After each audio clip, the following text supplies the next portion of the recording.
안녕하세요, 여러분. 오아시스 코리아 바다사가 되는 장안이 비로 알로고 주소 바래. 디니가로 제가 연세 코리아 데스포 레벨 11 마소 땡해사고 땡잡이도 아마ဖြစ်ပါတယ်ရှင်.အားလုံးပဲအဆုံးထိလိုက်ကြည့်ပေးကြပါရှင်. အဲ့တော့ဒီမှာပထမဆုံးပေါ့နော်ဒီ Korean ဒီ Yonsei Passport မှာဆိုရင်ပါဝင်တဲ့ဇာတ်ကောင်လေးတွေကိုမိတ်ဆက်ပေးကြပါတယ်ပေါ့နော်နာအိုတာဆိုတာပါဝင်တာပေါ့နော်အဲ့တော့နာအိုနော်စားရမ်းဆိုတာဒီပါဝင်တဲ့လူတွေပေါ့နော်ဒါလေးတွေကမသိထားလို့လည်းဘာမှမဖြစ်ပေမဲ့ဒါကဒီလူလေးနဲ့နာမည်လေးနဲ့သိထားအောင်လို့ဆရာပြောပြပေးတာပါဘာလို့လဲဆိုရင်နောက်ပိုင်းမှာဒီဇက်ကောင်လေးတွေနဲ့ပါဝင်ပြီးတော့ပဲဒီ dashboard တွေကပေါ့နော် Yonsei dashboard ကဒီဇက်ကောင်လေးတွေနဲ့ပဲပါဝင်ပြီးတော့တင်ကြားပေးသွားမှာဖြစ်တဲ့အတွက်ကြောင့်မလို့သူတို့ကိုရင်းနှီးအောင်လို့ဒါတခါလေးပြောပြပေးလိုက်တာပေါ့နော်ဒါကတော့သူ့နာမည်လေးကတော့ James လို့ခေါ်ရဲပေါ့နော်미국 기자သတင်းတောက်လေးဖြစ်တယ်သူ့ရဲ့နာမည်အပြည့်စုံလေးကတော့ Thomson James ဆိုပြီးတော့ရှိပါတယ်အဲ့တော့ Tom James James ပေါ့နော် Tom James ဆိုတဲ့နာမည်လေးပေါ့နော်နောက်ထပ်ဇာတ်ကောင်လေးကတော့ 요시다 리에 လို့ခေါ်တဲ့ဂျပန်ကောင်မလေးပေါ့နော်သူကတော့ 일본 언행원 일본ဆိုတာဂျပန် 언행원ဆိုတာကတော့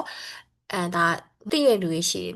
င်ရှိမယ်မသိတဲ့လူတွေလည်းရှိမယ်ပေါ့နော်ဒါပေမဲ့မှတ်ထားပေးပါလုံးဝမသိသေးဘူးဆိုရင်တော့မှဒီစကားလုံးလေးက 언행원ဆိုတာကဒါဘန်ဝန်တန်းလေးကိုပြောရဲပေါ့နော်ဒါကကိုကအခုမှ beginner သမား level 1ကိုတင်ကြားမဲ့လူဖြစ်တဲ့အတွက်ကြောင့်မလို့ဒီစကားလုံးတွေကတော့တော်တော်များများသိအောင်မှမဟုတ်သေးပါဘူးဒါပေမဲ့တိုင်းလေးပဲလိုက်ကြည့်ပေးပေါ့နော်နောက်တစ်ခုက 제임스의 하수지 침구 디 요시다리에로 디 제임스의 번호 두가 아사옹의 등해진 번호 하수지가 친구 아사옹 덕후의 하수지만이 잘해 등해진이 나도 마리아 남의 에피송리가로 츠베토바 마리아 에로 두가로 러시아 대학생 따그도 장두 피데 러시아 따그도 장두 제임스의 반 친구 두아로 아칸네 마킨 따그도 마킨네 아까단 보등해진 디 제임스의 아단 보등해진 번호 마리아가 ပြီးတော့ဝမ်ဝေးဝေးရကြတော့သူက중국회사원 중국ဆိုတာကတရုတ်ကိုပြောတာပါ회사원ဆိုတာကုမ္ပဏီဝန်ထမ်း 요새에သူကဘယ်မှာလုပ်နေရလဲဆိုတော့မူရော့ဆိုတဲ့ကုံတော်ရေးပေါ့နော်ဒီ company တစ်ခုမှာသူလုပ်နေတဲ့ဝန်ထမ်းပေါ့ဒါလေးမိတ်ဆက်ပေးသွားဒါလေးသိစရာမလိုဘူးဒါပေမဲ့ဒီစကားလုံးလေးမှာဒီ반친구ဆိုတာကဘာကိုပြောချင်တာလဲဆိုတော့အတန်းပေါ်တငယ်ချင်းပေါ့နော်ဒါမျိုးကိုပြောချင်တယ်သူကလည်း 제임스의အတန်းပေါ်တငယ်ချင်းဖြစ်တဲ့တဲ့나도가 김미순로 거래 한국 대학 아버너 대학원생 장두 비로 마리아의 반친구 민처의 여자친구 네 민처의 여자친구로 표타래 에러 장민처 한국 여행사 고문이 코리아 기도 고문이의 원남ဖြစ်တဲ့ 직원수와 원남 마리아의 남자친구가 바로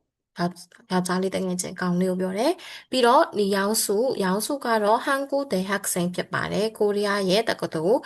디 짱다 번호 이 양수가 자로 한국 대학생 코리아에 따고도 짱다 코리아 따고도의 짱다 표현에 제임스와 리에의 하수집 친구ဖြစ်တဲ့ 제임스는 리에의 학습직과 앞인상 표라봐 디 우버마체로 따고도와 베타의အဆောင်တွေမဟုတ်ဘဲအပြစ်မှာငှားနေတဲ့အဆောင်တွေ 하수집လို့ ခေါ်ရပါတော့ 친구ဆိုတာတငယ်ချင်းကိုပြောချင်တာပြီးတော့오장희야ကြတော့ 한국의 회사원ဆိုတာ company ဝန်ထမ်း 연세 무역 သူလဲတူတူပဲဘယ်မှာလုပ်တာလဲ 웨이네တူတယ်ပေါ့နော် 연세 무역မှာလုပ်တယ် 웨이의 회사 동료ဆိုတာ လုပ်ဖို့ကိုင်ဘက်ကိုပြောချင်တာအဲ့တော့ဒီစက်ကောင်လေးတွေကိုမှတ်မိအောင်လေဒါလေးကိုကြည့်သွားပါတော့နောက်ပိုင်းကျရင်ဒီစက်ကောင်လေးတွေကိုသုံးပြီးတော့ပဲသင်ကြားပေးသွားမှာဖြစ်ပါတယ်အဲ့တော့ပထမဆုံး chapter 1 unit 1 လေးကိုတွားကြည့်မယ် chapter 1 unit 1ရဲ့ grammar လေးနဲ့ခြေလို့စပြီးတော့သင်မယ်ပေါ့နော်အဲ့တော့ imita 01မှာ imita ဒါလေးဖတ်တတ်မယ်လို့ထင်ပါတယ်ဘာလို့လဲဆိုတော့ဒီ beginner ပြီးထားတဲ့ basic ပြီးသားတဲ့လူတွေကတော့အတန်ထွက်တွေကိုတော်တော်များသိမယ်တချို့ basic မှာဆိုရင်ဒီ level 1မှာပါတဲ့ grammar ဒီအခြေခံလေးတွေကိုသင်ကြားပေးတဲ့အတွက်ကြောင့်မလို့တအားကြီးအတန်ထွက်ကြီးတွေမပြောတော့ဘူးပေါ့နော်အဲ့တော့ imita ဆိုတာကဖြစ်ပါတယ်ဆိုတဲ့အဓိပ္ပာယ်ပါ noun plus imita noun တွေဖြစ်တဲ့ ကျွန်တော်ကျမចောင်းသူចောင်းသားဒီတရိတ်ဆန်လေးတွေဖြစ်ခွေးဖြစ်ပေါ့နော်ဒီတက်မဲ့ဖြစ်တက်ရှိဖြစ်ဒီဟာတွေကိုနောင်းနေပေါ့နော်နောင်းနေရဲ့အနောက်မှာလိုက်ပါတယ်အီမီတာနောင်းနေမှာအသက်ပါမပါလိုက်လို့ရတဲ့အီမီတာဖြစ်ပါသည်ဆိုတဲ့အဓိပ္ပာယ်အဲ့တော့အသက်ပါတာမပါတာဘလို့ကွဲလဲဆိုတာကိုချဲပြောပြမိမယ်ပေါ့နော်ဒီမှာဆိုရင်ချက်ဆန်ချက်ဆန်ဟုတ်ပြီနော်ချက်စွာဆောင်အုပ်သိမယ်နော်ချက်ဆန်ဆိုပါတော့စပွဲအဲ့တော့စပွဲရဲ့အောက်မှာချဲတို့ဒီမှာဆိုရင်ငအသက်စအားစာမှာဆိုရင်အသက်ကပါတော့ငအသက်အဲ့တော့ချက်ဆန်အသက်ပါတယ်အဲ့တော့ဒီမှာဆိုရင်ကြည့်ကြည့်မယ်ဥိစာဥိစာစအားစာရဲ့အောက်မှာအသက်ပါလားမပါဘူးเนาะအဲ့တော့အဲ့ဒါကိုဆိုလိုချင်တာအသက်ပါလဲအီမီတာနဲ့သုံးလို့ရတယ်အသက်မပါလဲအီမီတာနဲ့သုံးလို့ရတယ်အဲ့တော့ဒီနောင်ရဲ့နောက်ဆုံးစကားလုံးကိုကြည့်လိုက်မယ်သူ့အောက်မှာအသက်ပါလဲသုံးလို့ရတယ်မပါလဲသုံးလို့ရတယ်ဟုတ်ပြီเนาะအဲ့တော့ဘယ်နောင်မဆိုသုံးလို့ရတယ်လို့မှတ်ထားပေးပါနောင်တိုင်းရဲ့အနောက်မှာအီမီတာကတ်လိုက်ရင်အဲ့နောင်ကိုဖြစ်ပါတယ်ဆိုပြီးကိုကညွှန်းချင်တဲ့သဘောဖြစ်တယ်ဟုတ်ပြီเนาะအဲ့တော့အာဘောကြီးအီမီတာဆိုရင်အာဘောကြီးဆိုတာအဖေလေးเนาะအီမီတာထည့်လိုက်ရင်အာဘောကြီးအီမီတာအဖေဖြစ်ပါတယ်ဟုတ်ပြီเนาะအမေဖြစ်ပါတယ်ဆိုရင်အော်မောနီအီမီတာအမေဖြစ်ပါတယ်ဒီလိုမျိုးလေးသွားမယ်ပေါ့နော်အဲ့တော့ example လေးကိုချက်ကြည့်မယ်ဖိုကီလေးကိုကြည့်ကြည့်မယ်이것은 제 책상입니다 이것은 이거ဒီအရာကတော့ဆိုတဲ့အဓိပ္ပာယ်ပါ이것은ဒီအရာကတော့제ကျွန်တော်ရဲ့ဟုတ်ပြီနော်ဂျဲဆိုတာကမိုင်းဆိုတဲ့အဓိပ္ပာယ်ပိုင်ဆိုင်မှုကိုပြချင်တာကျွန်တော်ရဲ့ကျွန်တော်ပိုင်တဲ့အရာဆိုတဲ့ဟာမျိုးပြောချင်ရင်ဂျဲနဲ့သုံးတယ်ချက်ဆန်းဆိုရင်စပွဲအဲ့တော့ဂျဲချက်ဆန်းဆိုဘာဖြစ်သွားတော့ကျွန်တော်ရဲ့စပွဲဆိုတဲ့အဓိပ္ပာယ်ဖြစ်သွားမယ်ဟုတ်ပြီနော်ဂျဲချက်ဆန်းကျွန်တော်ရဲ့စပွဲ제 친구ကျွန်တော်ရဲ့တငယ်ချင်း제 볼펜ကျွန်တော်ရဲ့ဘောပင်ဒီမျိုးလေးတွေတုံးလို့ရတယ်ပေါ့နော်ကျွန်တော်ရဲ့제 핸드폰ဆိုရင်ကျွန်တော်ရဲ့ handphone ဟုတ်ပြီနော်제ဆိုတာပိုင်ဆိုင်မှုကိုပြောချင်တာဖြစ်တယ်နော်အဲ့တော့ 이것은ဒီအရာကတော့အဆိုတာကခဏနေဒီအောက်က grammar မှာသင်ရလိမ့်မယ်ကတော့ဆိုအတိတ်ပဲအဲ့တော့ 이것은ဒီအရာကတော့ကျွန်တော်ရဲ့စပွဲဖြစ်ပါတယ်အီမီဒါဆိုပါတော့ဖြစ်ပါတယ်ဟုတ်ပြီနောက်တစ်ခုကြည့်လိုက်မယ်ဂျောဆိုတာကဒီ meaning ကိုသိရလို့ရှိမယ်မသိရလို့ရှိမယ်ပေါ့နော်အဲ့တော့တခါလေးပြောပြပေးမယ်ဂျောဆိုတာကျွန်တော်ပြောချင်တာနော်ဂျောကျွန်တော်သူ့ကိုတိတ်မရင်ကျေးတဲ့အသုံးလုံးဆိုဘယ်လိုရှိအောင်မနာနာအာဆိုရင်ဘာဖြစ်မလို့နာဟုတ်ပြီနော်အဲ့တော့နာအာဆိုရင်ငါဆိုတဲ့အတိတ်ပဲဂျောဆိုရင်ကျွန်တော်ဆိုတဲ့အတိတ်ပဲအဲ့တော့ဂျောနဲ့နာမဆိုရင်ဘယ်ကပိုရင်ကျေးအသုံးလုံးလဲဆိုရင်ဂျောကရင်ကျေးအသုံးတော့အဲ့တော့ကိုကဆရာသမားတွေကိုထက်ကြီးတဲ့လူတွေမရင်နှီးသေးတဲ့လူတွေသုံးရင်ဂျောလိုပဲသုံးပါနော်နာကတော့ဒီစကားပြောမှာမရင်ကျေးတဲ့အခါမျိုးမှာသုံးတယ်အဲ့တော့저는학생입니다 학생ကကျောင်းသူရောကျောင်းသားရောကိုဆိုချင်တာအီမီတာကတ်ထားတော့ဘာဖြစ်မလို့ဟုတ်တယ်ကျောင်းသူဖြစ်ပါတယ်ကျောင်းသားဖြစ်ပါတယ်ကျွန်တော်ကတော့ကျောင်းသူဖြစ်ပါတယ်ကျမကတော့ကျောင်းသူဖြစ်ပါတယ်ကျွန်တော်ကတော့ကျောင်းသားဖြစ်ပါတယ်ဆိုတဲ့အဓိပ္ပာယ်နဲ့သုံးထားတယ်အီအာအီကအီအာအီဆိုတာဒီဆိုတဲ့အဓိပ္ပာယ်ဒီနေရာဒီကလေးဒီဘောပင်ဒီအစားဟုတ်ပြီနော်အဲ့ဒါကိုအီနဲ့သုံးတယ်ဒီဆိုတဲ့အဓိပ္ပာယ်အာအီဆိုတာကကလေးကိုပြောတယ်နော်အဲ့တော့ဒီကလေးကဒီခါဆိုတာကဘာမြန်မာရိုးပဲလိုက်မှတ်ထားပါစောက်ထဲမှာခါဆိုတာကဆိုတဲ့အဓိပ္ပာယ်ဟုတ်ပြီနော်ဒီကလေးကအဖေကအမေကနင်ကငါကဟုတ်ပြီနော်ပြောချင်တဲ့အခါမှာသုံးတယ်အဲ့တော့ဒီကလေးကတဲ့ကျဲကျွန်တော်ရဲ့တားဆိုတဲ့အဓိပ္ပာယ်ကသမီးဆိုတဲ့အဓိပ္ပာယ်ပါတာအာတာရတ်တာဟုတ်ပြီနော်တားဆိုတာသမီးလေးသမီးကိုပြောတာအဲ့တော့အီမီတာဆိုတော့ဖြစ်ပါတယ်သမီးဖြစ်ပါတယ်ဘသူသမီးတော့ကျဲတားရိမီတာကျွန်တော်ရဲ့သမီးဖြစ်ပါတယ်အဲ့တော့အဖြတ်တောက်လေးကိုမှတ်မှတ်ဖတ်မယ်ဆိုရင်အီမီတာနဲ့ဒီနောင်နဲ့ကတွဲရေးထားတာဖြစ်တဲ့အတွက်ကြောင့်အတန်လေးကိုကူးပြီးထွက်ပါမယ်တအာတာရတ်တာအဲ့ကရာကအနောက်ကဘာဖြစ်နေတော့အဖြစ်တဲ့အတွက်ကြောင့်မလို့သူ့ကိုအတန်ကူးထွက်မယ်တာရီမီတာအဲ့တော့မြင်မြန်ဆိုမယ်ဆိုရင်ဒီအာကြီးကခြေတားလိမီတာဒီအာကြီးကခြေတားလိမီတာဒီကလေးကကျွန်တော်ရဲ့သမီးဖြစ်ပါတယ်ဟုတ်ပြီနော်အဲ့တော့ဒီဟာလေးတွေအတန်ကူးလေအတန်ပြောင်းနေရတော့ basic မှာတင်ပြီးသွားရဖြစ်တဲ့အတွက်ကြောင့်မလို့တေချာမပြောပြတော့ဘူးเนาะ basic မှာတင်ပြီးသွားမယ်လို့ယုံကြည်ပါတယ်အဲ့တော့အတန်ထွက်အတန်ကူးပြောင်းလေးတွေကိုချက်ရဒီအတန်လေးတွေကူးပြီးတော့ဟုတ်ပြီเนาะအတန်လေးတွေပြောင်းပြီးတော့ထွက်သွားပေးမယ်အဲ့ဒါလေးတို့ကလိုက်နားထောင်ပြီးတော့အဲ့တိုင်းလေးလိုက်ထွက်ပေါ့เนาะ နောက်တစ်ခုကယောဂိကဒီနေရာကဟုတ်ပြီနော်ယောဂိဆိုတာဒီနေရာဆိုတဲ့အဓိပ္ပာယ်သူက location ကိုပြောတာခါလေယောဂိဆိုပြီးတော့ကိုယ်နဲ့မသိတဲ့လူတစ်ယောက်ကိုလည်းလှမ်းပြီးတော့ဟေးဒီမှာဆိုပြီးတော့လှမ်းပြီးတော့ခေါ်လို့ရတဲ့ခါမျိုးမှလည်းသုံးလို့ရတယ်ပေါ့နော်အဲ့တော့ယောဂိကဒီနေရာကဒီခအာခါဆိုတာကလည်းခုနချက်ပြောသွားတဲ့ကဆိုတဲ့ grammar ပါเนาะအဲ့ဒါယောဂိဆိုတဲ့ noun ရဲ့အနောက်မှာအဲ့ခါကြီးကိုကတ်ထားတာเนาะအဲ့တော့ယောဂိကဆိုဒီနေရာကဥရိအဥရာရီဥရိဆိုတာကျွန်တော်တို့ကျမတို့အာဝါဆိုတဲ့အဓိပ္ပာယ်နော်ငါတို့ဒီလိုအဓိပ္ပာယ်သွားတယ်အဲ့တော့ယောဂိကဥရိဂျစ်ဂျားကြီးပါတဲ့ဂျစ်ဆိုတာအိမ်ကိုပြောတယ်အီမီတာဆိုတော့ဖြစ်ပါတယ်တဲ့ဂျစ်ဘီမီတာယောဂိကဥရိဂျစ်ဘီမီတာဟုတ်ပြီနော်ယောဂီဒီနေရာကဥရိကျွန်တော်တို့ဂျစ်ဘီမီတာအိမ်ဖြစ်ပါတယ်ယောဂိကဥရိဂျစ်ဘီမီတာကျွန်တော်တို့ရဲ့အိမ်ဖြစ်တယ်တဲ့နောက်တစ်ခု gibbon kid ဆိုတာအဲ့ဒီဟုတ်ပြီနော်အဲ့တော့ e လို့ခြေခုနပြောသွားတယ်ဒီ e ကကြတော့ d ဆိုတဲ့အဓိပ္ပာယ်ဖြစ်တယ် kid ဆိုတာကအဲ့ဒီဆိုတဲ့အဓိပ္ပာယ်နော်အဲ့ဒီညွှန်းတာညွှန်းတဲ့ခါမျိုးမှာဆို e ဆိုရင်ဒီမှာ d ဆိုတဲ့အဓိပ္ပာယ် kid ဆိုရင်အဲ့ဒီမှာအဲ့ဒီဆိုတဲ့အဓိပ္ပာယ်ပေါ့နော်အဲ့တော့ gibbon ဆိုတော့တုံးလိုက်တော့ဘာဥနာတက်ဘွန်းဆိုတာကလူပုဂ္ဂိုလ်တွေကိုပြောတာပါလူပုဂ္ဂိုလ်တွေပေါ့နော်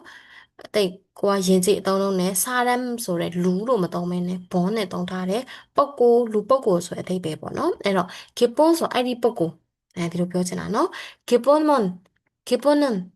အဲ့ဒီပုဂ္ဂိုလ်ကတော့ဝီစာဆိုတာဆရာဝန်အီမီတာဖြစ်ပါတယ်အဲ့တော့အဲ့ဒီပုဂ္ဂိုလ်ကတော့ဝီစာအီမီတာဆိုတော့အဲ့ဒီပုဂ္ဂိုလ်ကတော့ဆရာဝန်ဖြစ်ပါတယ်လို့ပြောချင်တာပါ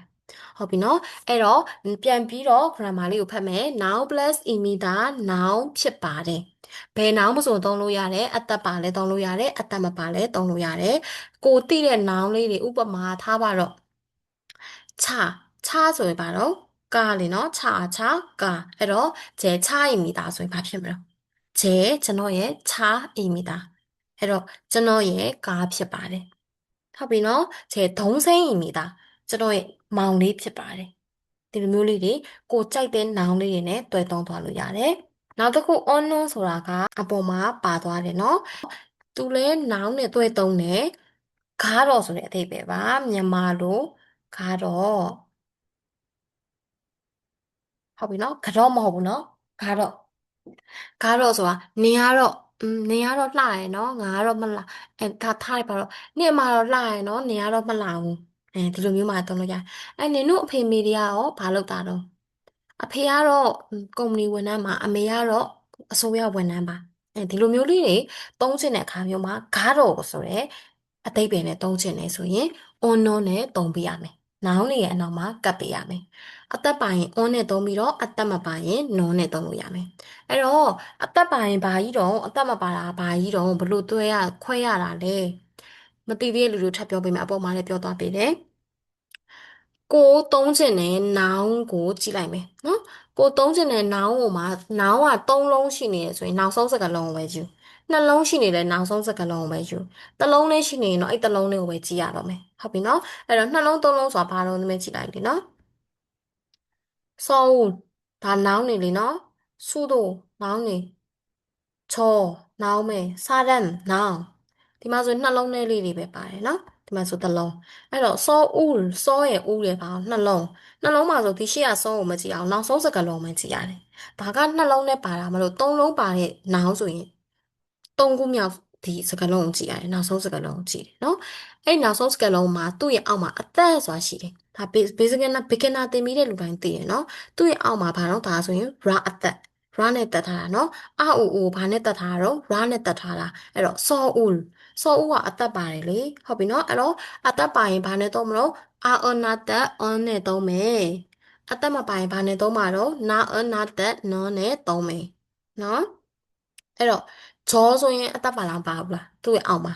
ဂျောကတစ်လုံးနဲ့ဖြစ်တဲ့အတွက်သူ့ရဲ့အောက်ကိုပဲကြည့်လိုက်တော့အသက်မပါဘူးအသက်မပါတော့ဂျောဆိုရင်ဘာနဲ့သုံးမလို့အသက်မပါရင်နောနဲ့သုံးအဲ့တော့ဘာဖြစ်သွားတော့ဂျောနွန်ဟုတ်ပြီစောဦးကအသက်ပါတော့ on နဲ့သုံးတယ်စောဦးရင် အတန်လေးကူးထွက်မယ်နော်ဂျော်ကတော့ဘာတော့အသက်မပါတော့ကူးစရာမလိုဘူးသူကအလည်းမဟုတ်ဘူးသူတဲ့အတွက်ကြောင့်မလို့ဂျော်နှုံးမယ်ဆောဦးကအသက်ပါတယ်အနောက်ကိုကြည့်လိုက်တော့အနောက်ကဘီကလည်းအာဘီဖြစ်နေတော့ဆောဦးရန်ဆိုပြီးတော့အတန်ကူးတယ်ဟုတ်ပြီနော်ဆောဦးရန်한국ဒီကဒါပေမဲ့ကအတန်ကူတော့ခေဖြစ်သွားတယ်한국의 수도 요러입니다ဖြစ်ပါတယ်수도 noun အသက်ပါမပါ입니다ဆိုတာသုံးလို့ရတော့ 수도입니다 noun ဖြစ်ပါတယ်မြို့တော်ဖြစ်ပါတယ်저는 한국 사람입니다. 코리아 바로 사람 소라가 다모이 루묘. 넣고 떠는 야 이거너. 코리아 루루론 뼈로 어디 맞아 코리아 루묘입니다.ဖြစ်ပါတယ်. 저는 한국 사람입니다. 일단 구매소인 입니다. 저는 한국 사람입니다. 타바로 꼬아 미얀마 루묘소인 미얀마 다소인 저는 미얀마 사람입니다. 루묘리 떠는 야နော်ဒီကားတော့ကျွန်တော်ကတော့ဘယ်လူမျိုးဖြစ်ပါတယ်ကျွန်တော်ကတော့ကိုတက္ကသိုလ်ကျောင်းသူဖြစ်ပါတယ်ဒီလိုမျိုးလေးကိုညွှန်းပြီးတော့မိတ်ဆက်တာအတင်မကပဲねဘယ်လိုများသုံးလို့ရလဲဆိုရင်နှိုင်းရှင်တာမျိုးတွေမှာသုံးလို့ရတယ်ပေါ့နော်ဒီမဲ့ဆိုချက်ကြည့်လိုက်မယ်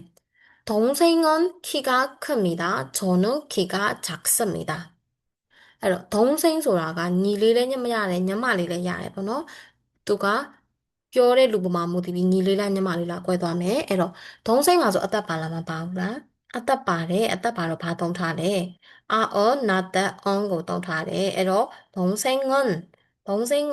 키가 키ဆိုတော့ခီဆိုတာအရက်ကိုပြောတာအရက်ကနော်က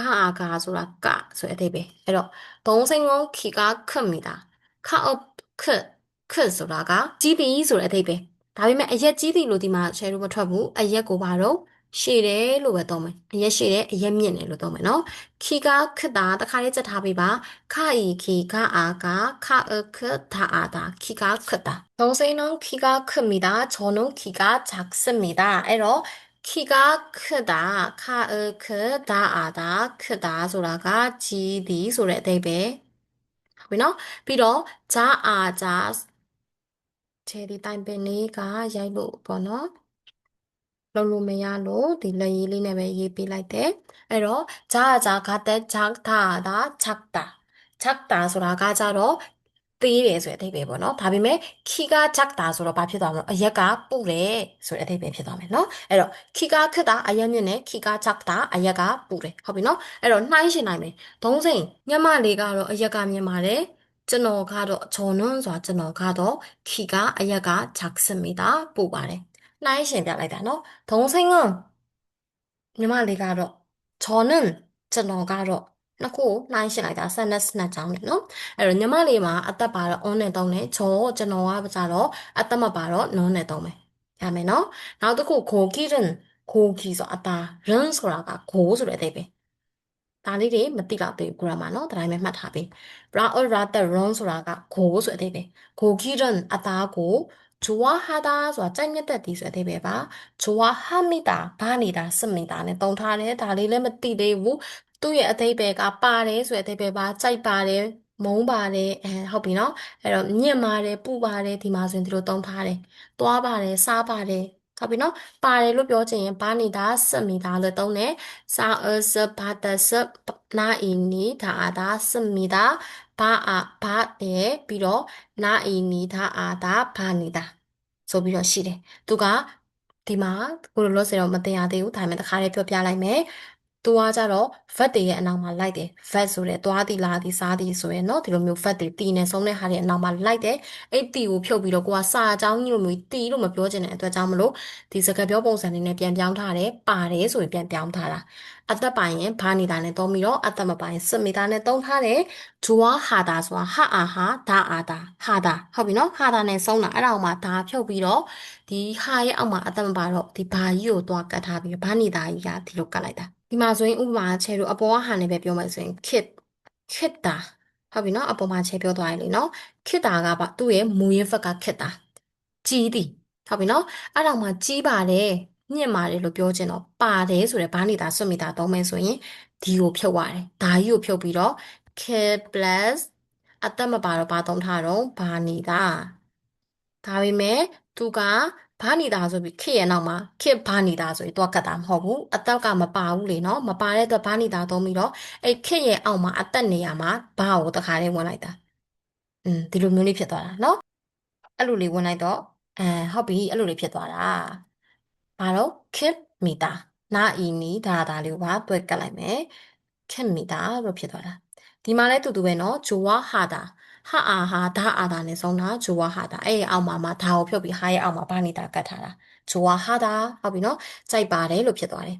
စင်းဆောင်ဆိုတာငါစင်းဆောင်လုံးငါတော့ဘာတော့ရှိတော့ဟာတာမုန်းတယ်မကြိုက်ဘူးဆိုတဲ့အဓိပ္ပာယ်နော်ရှိတော့ဟာမိတာဆိုတော့ဘာနေတာနဲ့ကတ်ထားတယ်မကြိုက်ပါဘူးဆိုတဲ့အဓိပ္ပာယ်နော်အဲ့တော့ကိုက sentence လေးတွေမှာအဆင်ပြေသလိုမျိုးလေးကြည့်ဘာသာပြန်ရတယ်ပါတယ်ဆိုတဲ့အမြဲတမ်းကြီးပဲသုံးလို့မရဘူးအငင်းကိုပြောချင်တော့ဘူးလို့အနောက်ကနေကိုကကိုထည့်ပြီးတော့ဘာသာပြန်မယ်နော်စိတ်စုံလုံးရှိတော့ဟာမိတာငါ့ကိုတော့မကြိုက်ပါဘူးကိုကီကိုကြိုက်တယ်ငါကတော့မကြိုက်ဘူးနော်ဒီလိုပုံစံမျိုးလေးအငင်းကိုသုံးထားတယ်နောက်သူ도서관에는언제갔습니까 도서관ကိုတော့ဘယ်တော့သွားမှာလဲဒီအေဆိုတာအဓိပ္ပာယ်နှစ်ခုရှိပါတယ်မှားရယ်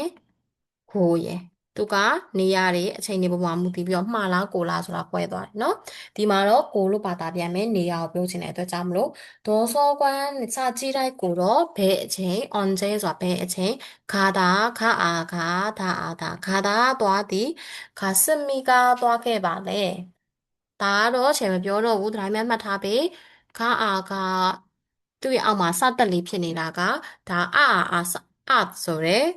past tense လေးနဲ့တွဲသုံးထားတာဖြစ်တဲ့အတွက်ကြောင့်မလို့ပါလို့ဒီစားတော့အသေးစိတ်မပြောပြတော့ဘူးเนาะနောက်မှပြောပြမယ်အဲ့တော့도서관에는 언제 갔습니까? 배အချိန် 배로 ဟုတ်ပြီနော် 언제 ဆိုတာဘယ်အချိန် 배로 가다သွားသည်သွားခဲ့တာလေလို့မေးချင်တော့ကနဲ့အနဲ့သုံးပြီးတော့ဒီကစတဲ့ကလို့ဖြစ်သွားတယ် past tense ခဲ့ဆိုတဲ့အဓိပ္ပာယ်နော်သွားခဲ့ပါလေဒီမှာဆိုရင်씁니까ပုံမှာသင်သွားတာကဘာလို့씁니다ပါတယ်ဆိုတဲ့အဓိပ္ပာယ်မေးခွန်းမေးချင်ရင်씁니까ပါလဲဆိုပြီးတော့မေးတယ်နော်도서관ကိုကတော့ဘယ်အချိန်သွားခဲ့တာလဲတဲ့နောက်တစ်ခု이곳에서는ဒီကိုနေရာ에서는မှာနော်မှာဆိုတဲ့အဓိပ္ပာယ်에서ဆိုတာက이곳에서는ဒီနေရာမှာကတော့담배စစ်လေးကိုပြောတယ်담배는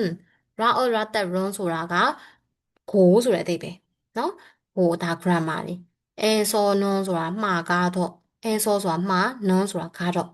ဒီနေရာမှာကတော့ဆက်လက်ကို런ဆိုတာကို피울 수 없습니다ဟုတ်ပြီအဲ့တော့ဖီဦးတာဖာဤဖီအောက်ဦးဖီဦးတာဆိုတာကတောက်တီဆိုတဲ့အဓိပ္ပာယ်ပါရာတက်လေးမပါဘူးเนาะရာတက်မပါဘူးဖာဤဖီအောက်ဦးဖီဦးတာကတောက်တီဒီရာတက်လေးကဘယ်ရောက်လာလဲဆိုတော့ဒီအနောက်မှာပါတယ်ဒါလေးကနေလာတာစူအော့တာ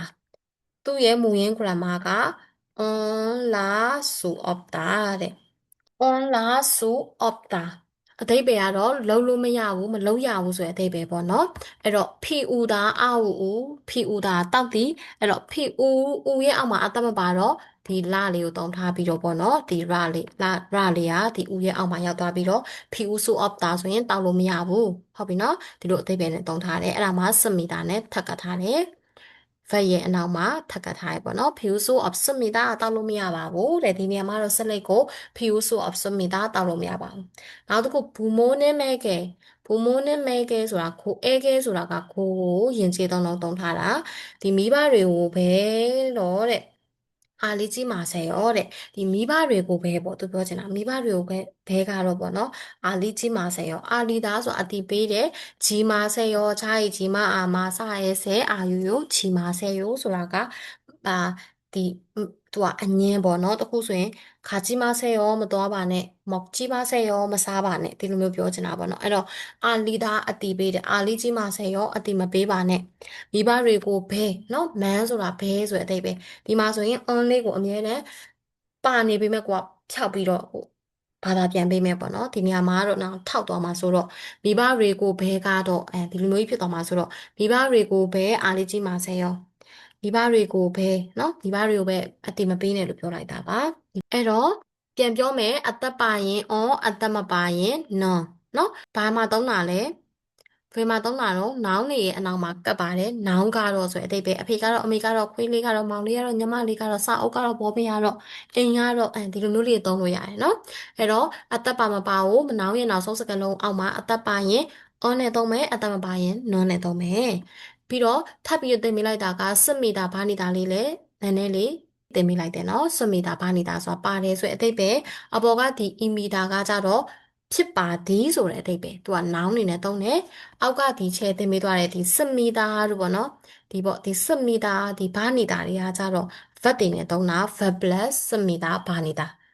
ာသွားပါသည်လာပါသည်ဆိုရယ် verb တွေရဲ့အနောက်မှာလိုက်တယ်သွားပါတယ်စားပါတယ်လို့ဖြစ်သွားတယ်เนาะအဲ့ဒါကလိုက်ရင်ဒီအီမီတာကကြတော့ဖြစ်ပါသည်နောင်ဖြစ်ပါသည်စာအုပ်ဖြစ်ပါသည်ဘောပင်ဖြစ်ပါသည်ညီမလေးဖြစ်ပါသည်အဖေဖြစ်ပါသည်ကျွန်တော်ရဲ့ဆရာမဖြစ်ပါသည်ဒီလိုမျိုးသုံးချင်ရင်နောင်ရဲ့အနောက်မှာအသက်ပါမပါအီမီတာလေးကိုကတ်လိုက်နောက်မှာအသက်ပါလဲကတ်မပါလဲကတ်လို့ရတယ်เนาะဒါကတော့ဒီနေ့သင်ပေးထားတဲ့ grammar နှစ်ခုဖြစ်တဲ့ noun plus အီမီတာရဲ့ noun plus ono ရဲ့ရမယ်လို့ထင်ပါတယ်speaking လေးပေါ့နော်ဒီ대화လေးကိုတစ်ချက်သွားကြည့်ကြအောင်သူ့ရဲ့ခေါင်းစဉ်လေးကိုကြည့်ကြည့်မယ်နော်အညောအညောဆိုတာအကုန်လုံးသိတယ်မင်္ဂလာပါဆိုပြီးနှိပ်စက်တဲ့ဟာလေးနော်အညောဟာရှိမီကဒီမှာဆိုရင်မင်္ဂလာပါဆိုရင်အဓိပ္ပာယ်ပဲအညောဟာရှိမီကမင်္ဂလာပါနေကောင်းလားမင်္ဂလာပါဒီလိုမျိုးကိုသူကခြုံကုန်ပြီးရင်ကြီးကြီးလေးနှုတ်ဆက်လိုက်တဲ့ပုံစံလေးနော်အညောဟာရှိမီကမင်္ဂလာပါလို့ပြောလိုက်တော့ဝေအီးရလေဒီမှာဆိုရင် re နဲ့ဝေအီးဆိုတဲ့နှစ်ယောက်ကပြောတာရှေ့အရှိမပြောသွားရင်လေနော်စကတိ character လေးကိုတည်ထားဆိုတာနော်ဒီအဲ့မှာဆိုရင် re ရဲ့ရှေ့ဝေအီးရှေ့ re ကနေပြီးတော့အညောဟာရှိမီကမင်္ဂလာပါလို့နှုတ်ဆက်လိုက်တာဝေအီးကအဲ့တော့ကိုကပြန်နှုတ်ဆက်ခြင်းဘယ်လိုလေးနှုတ်ဆက်မလဲဆိုရင်နဲအညောဟာရှိမီကဆိုရင်ပြန်နှုတ်ဆက်လို့ရတယ်ကိုလူတယောက်ကအညောဟာရှိမီကလို့လာနှုတ်ဆက်ရင်ကိုကကြောင်တောင်ကြီးဖြစ်နေမှာမျိုးမလုပ်ပါနဲ့เนาะချက်ချင်းကိုကနဲပြီးတော့ပါတော့နဲပဲပြောလို့မရအောင်နဲအညောရှိမစ်ကဟုတ်ကဲ့မင်္ဂလာပါဆိုရင်ပြန်နှုတ်ဆက်လို့ရမယ်အဲ့တော့ကိုယ့်ရဲ့နာမည်လေးကိုမိတ်ဆက်ချင်တယ်ဆိုရင် noun ဆိုတာကိုယ့်ရဲ့နာမည်ကလည်း noun ပဲလေเนาะအဲ့တော့ real ကသူ့ကိုယ်သူ real ဖြစ်ပါတယ်လို့ပြောချင်တော့ real imita လို့သုံးလိုက်တယ် real ဖြစ်ပါတယ်အဲ့တော့ထားပါတော့ European တို့ဒီညီမလေးတို့မောင်လေးတို့ကလည်းကိုယ့်ရဲ့နာမည်လေးတို့ထည့်ပြီးသုံးချင်တယ်ဆိုရင်ကိုယ့်ရဲ့နာမည်လေးကိုဒီ real နေရာမှာထည့်လိုက်ပြီး imita လေးနဲ့ကတ်သုံးလိုက်ရင်ကိုယ့်ရဲ့နာမည်လေးဖြစ်ပါတယ်ဥပမာဖြူစင်နော်ဖြူစင်ဖြစ်ပါတယ်လို့ပြောချင်ရင်ဖြူစင်အီမီတာဖြူစင်ဖြစ်ပါတယ်နော်နောက်တစ်ခုဂျော်နွန်ဝဲအီမီတာဝဲရတော့သူအရှိကနေဂျော်နွန်လေးကတ်လိုက်တယ်အဲ့တော့ဂျော်နွန်ကတ်လဲရတယ်ဂျော်နွန်မကတ်လဲရတယ်အဲ့တော့ဒီနေရာမှာဂျော်နွန်ဆိုတာကျွန်တော်ကတော့ဝဲအီဖြစ်ပါတယ်ဆိုပြီးသုံးထားရယ်နော်အဲ့တော့ကိုယ်နာမည်လေးတွေကိုညီမလေးတို့မောင်လေးတို့ကသုံးချင်ရင်ဂျော်နွန်ဖြူစင်အီမီတာဂျော်နွန်ကြော့ကြော့အီမီတာဒီလိုမျိုးလေးသုံးလို့ရတယ်ပေါ့နော်အဲ့တော့ကိုယ့်ရဲ့နာမည်လေးကိုမိတ်ဆက်ချင်ရင်အေးမှာဒီဂျော်နုလေးထည့်လဲရတယ်မင်းထည့်လဲရတယ်ပေါ့နော်အဓိကကိုယ့်ရဲ့နာမည်လေးကိုအီမီတာနဲ့တွဲသုံးလိုက်ရင်ကိုယ့်ရဲ့နာမည်ကိုမိတ်ဆက်တာဖြစ်သွားမယ်ပေါ့နော်ပြီးတော့ idiom ဆိုတာအမည်ကိုပြောတယ်ဘုရုကီခေါ်တာပေါ့နော်အဲ့တော့အမည်တွေကိုခေါ်ဆိုခြင်းမှာဆိုရင်ဒီကိုရီးယားရဲ့ဒါကတော့အမည်ရေးကိုသူပြောပြထားတယ်ပေါ့နော်ကိုရီးယားမှာဆိုရင်ဒါတော့အကုန်လုံးသိတဲ့အတိုင်းပဲရှီဆိုတာလေးထည့်သုံးတယ်လေနော်မင်းဟိုရှီဟုတ်ပြီနော်ဒီလိုမျိုးသူကယဉ်ကျေးအသုံးလုံးလေးတွေသုံးထားတယ်ပြီးတော့ကိုရီးယားတွေအများစုကနာမည်ကသုံးလုံးတယ်ဟုတ်ပြီနော်သူ့ရဲ့မျိုးရိုးတစ်လုံးရယ်သူတို့ရဲ့နာမည်နှလုံးရယ်နာမည်ကနှလုံးနဲ့မျိုးရိုးကပါတော့သူတို့အရှိအမျိုးရိုးကတစ်လုံးနဲ့စုစုပေါင်းသုံးလုံးပေါ့နော်ဒီလိုမျိုးလာတယ်ဒီမှာအောက်မှာကြည့်လိုက်မယ်ဆိုရင် e onion onion ဆိုတာဘာလို့နာမည် e ဆိုတာကစောင်းဆိုတဲ့သူကမျိုးရိုးနာမည်ဟုတ်ပြီနော်အဲ့တော့စောင်းกว่า idiom ဒီမှာပြောပြထားတယ်စောင်းဆုံးကတက်စောင်းဆိုတာမျိုးရိုးနာမည်ကိုပြောချင်တာထားပါတော့လီမျိုးရိုးတို့ခင်မျိုးရိုးတို့ချောင်မျိုးရိုးတို့ပြီးတော့ပတ်မျိုးရိုးတို့နော်ရှိတယ်လို့မျိုးအဲ့ဒါတွေကိုဘာလို့ခေါ်တော့စောင်းမျိုးရိုးလို့ခေါ်မျိုးရိုးအမည်လို့ခေါ်ရပေါ့နော် idiom ဆိုတာကိုယ့်ရဲ့နောက်ကနှလုံးနာမည်နှလုံးနဲ့မင်းဟိုးတို့ဂျုံကီတို့ဒီလိုမျိုးလေးတွေကိုဂျုံဆော့လို့ဂျုံကီတို့เนาะဒါမျိုးတွေက idiom အဲ့တော့နာမည်နဲ့ရိုးရိုးနာမည်နဲ့မတူဘူးเนาะဒီမှာဆိုရင် e ဆိုတာမျိုးရိုးဖြစ်ပြီးတော့ onion ကတော့ရိုးရိုး idiom ဖြစ်တယ်ဟုတ်ပြီเนาะဆောင်းကတော့ e idiom က onion ဒါနောက်တစ်ခုကကြတော့သူကတော့ဂျပန်ကကြတော့ဝါထာနာဘဲနာအိုခိုအဲ့တော့နာအိုခိုဖြစ်မလားဝါထာနာဘဲဖြစ်မလားမျိုးရိုးอ่ะအဲ့တော့ဝါထာနာဘဲကသူတို့ရဲ့စောင်းဖြစ်ပြီးတော့နာအိုခိုကသူတို့ရဲ့ idiom ပေါ့နော်ပြီးတော့ချွဲမင်စုချွဲကမျိုးရိုးနာမည်မင်စုက idiom ဒါလေး အားလေးကသိအောင်ပြောပြတာနောက်တစ်ခု exercise လေးချေလို့လုပ်ကြည့်မယ်နော်ဒါလေးကို homework ပေးလိုက်မယ်အီမီတာခြေဦး10ကျော်ဆိုတာကဒီပေါ့ဘင်းခမ်းဆိုတဲ့ဒီကွက်လက်ကြီးကိုတဲ့ခြေဦး10ကျော်ခြေဦးသားဆိုဖြည့်ဆွတ်တာ10ကျော်ဆိုတာပါဆိုပြီးပြောလိုက်တာနော်ဖြည့်ဆွတ်ပါအဲ့တော့ဒီမှာအင်စာလေးပေးလိုက်မယ်နော်ဂျော်နော်နဲ့1 wayအီမီတာထည့်လိုက်တယ်ဟုတ်ပြီနော်အဲ့တော့အီမီတာလေးထည့်ပြီးသုံးလို့ရတယ်ဒီမှာဆိုရင် real ကသူ့ကိုယ်သူမိတ်ဆက်တာ real အီမီတာက real ဖြစ်ပါတယ် အဲ့တော့ဒါလေးလေးကောက်ကိုရေးလိုက်လွယ်လွယ်လေးပဲเนาะဘလူးခင်မီဆိုဖြစ်ပါတယ်မာရီယာဖြစ်ပါတယ်เนาะဒီလိုမျိုးလေးရေးမယ်နောက်တစ်ခုက online exercise လေးဂျွန်ဆန်ရှိဒီမှာဆိုရင် online ရွေးခိုင်းတယ်စုံစမ်းနေမိတာဂျွန်ဆန်ရှိကဒီမှာဆိုရင် online ဂျွန်ဆန်ရှိကတော့ဆရာမဖြစ်တယ်ဆရာဖြစ်တယ်အဲဒီလိုမျိုးလေးသုံးလို့ရတယ်ပေါ့နော်ဒီမဲ့ဆိုရင်ဂျော်မှာအသက်ပါလာကြည့်မယ် on ရွေးမလား non ရွေးမလားเนาะဒါလေးတွေကိုအင်စာလေးလုပ်ခဲ့ပေးပါ listening လေးကိုကြော်လိုက်မယ်နော်ဒီမှာဆိုရင်ကျွန်တော်ခရီးကိုဆိုတာပြီးတော့ဆိုတဲ့အဓိပ္ပာယ်ချင်းကူတငယ်ချင်းဖမ်ကစမီတာဝမ်းတာပါတယ်ဒီဟာလေးတွေပါတစ်ခါလေးချက်ခဲ့မယ်နော်ကိုမဘေကင်နာသမားဖြစ်တဲ့အတွက်ဒီဘက်ကစမီတာသိရလို့ရှိမယ်မသိရလို့ရှိမယ်ပေါ့နော်အဲ့တော့ဖမ်ကစမီတာဆိုတာဝမ်းတာတယ်ဆိုတဲ့အဓိပ္ပာယ်တို့ရလို့ဝမ်းတာတယ်ဆိုတဲ့အဓိပ္ပာယ်ပေါ့နော်ချင်းကူကတငယ်ချင်းခရီးကိုဆိုတာပြီးတော့ဆိုတဲ့အဓိပ္ပာယ်ချေကကျွန်တော်ရဲ့ဟုတ်ပြီနော်ကဲဟုတ်ပြီအဲ့တော့ဒီနေ့ကတော့ဒီလောက်ပါပဲမသိတာရှိတာနားမလည်တာရှိတယ်ဆိုရင် comment လေးမှာမှန်ပြီးတော့မေးသွားပေးလို့ရပါတယ်ရှင်အားလုံးပဲချေရတော့သင်ခန်းစာလေးတွေကိုသင်ပေးတော့မှာဖြစ်တဲ့အတွက်ကြောင့်မလို့လိုက်ပြီးတော့သင်ကြားခြင်းတဲ့ကလေးလေးတွေက like and subscribe လေးလုပ်သွားပေးဖို့ပြောချင်ပါတယ်ရှင်အားလုံးပဲဒီနေ့ကတော့ဒီလောက်နေပါပဲ